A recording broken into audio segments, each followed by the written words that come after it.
So I will give you some tips on how to enhance your communication in an oral or face-to-face communication. So first, gesture is very important because it can either complement or contradict on what you are saying. Also, eye-to-eye contact is a signal of whether you are honest or credible. So it is a signal of recognition. Aside from that, posture is an effective way to communicate. So you don't slouch or just do like that. You have to have a nice posture so that people can so that you can capture the attention of those who are listening to you. And also, clothing is important. Appropriate clothing for each seminar or for each meeting. So that's it. And thank you for listening. So in dealing with controversial or sensitive issues, such as poor company results, you should discuss it first with senior officer or advisor. And then you can talk about it face-to-face with the employees. The advantage of face-to-face communication is that it is direct and an effective way to get across facts. However, it cannot be relied completely because there are misunderstandings and rumors can arise. So you might want to reinforce what you said through a written paper, written communication, which serves as a guide in managing. So written communication is effective when it is accurate, brief, and clear. So you have to make a written report that is like that.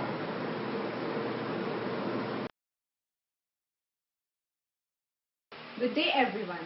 As you have heard from Ms. Leia Embalsado and Ms. Tando, that communication is very important in an organization, and it is one of the basic skills that one should develop no matter what industry they are in.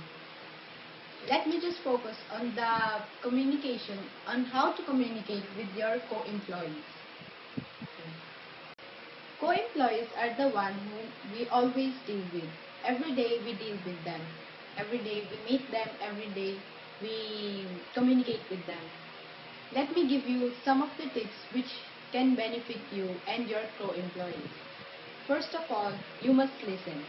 Most of us are terrible listeners. Instead of truly listening, we prepare our own responses. Sometimes we don't even listen. We just say, yes. It's not effective listening. An effective listening is when you respond to the person, and when you make eye contact. That's the one of the effective listening. Second would be pay attention to their body language, how they act, how they walk, and how they talk. You must notice every possible body language that they do, as well as while listening, you must also notice their body language. One must consider communication preference, which means mode of how you communicate. Email, through social media, or through telephone. Because if you communicate from telephone and you send an email, the other person won't like it. Because if you started your communication from a telephone, you must also reply in a telephone. And some people doesn't like email, doesn't want to respond to the email. They want face-to-face communication, and sometimes people want telephone communication instead of email. Like I have said, that every person have own communication preference, be it email or social media. But you must also consider your tone. Sometimes when you type something, you must also realize in what mood you are. For example, if you're angry, don't just type what you want to type.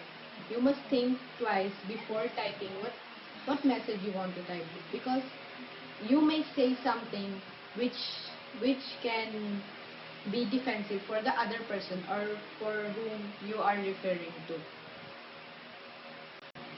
We must check our grammar in writing email, tweets, or any reports, and in communication. We must check our grammar.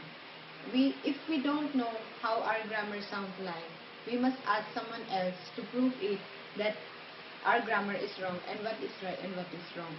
Don't be too casual. We must get a little personal with our co-employees. Being too casual means that that don't be too casual. Getting along with your work colleagues, you must get a little personal. Ask about their present life, how they communicate with their children. Ask something, but not too casual. Sometimes it makes other person feel uncomfortable.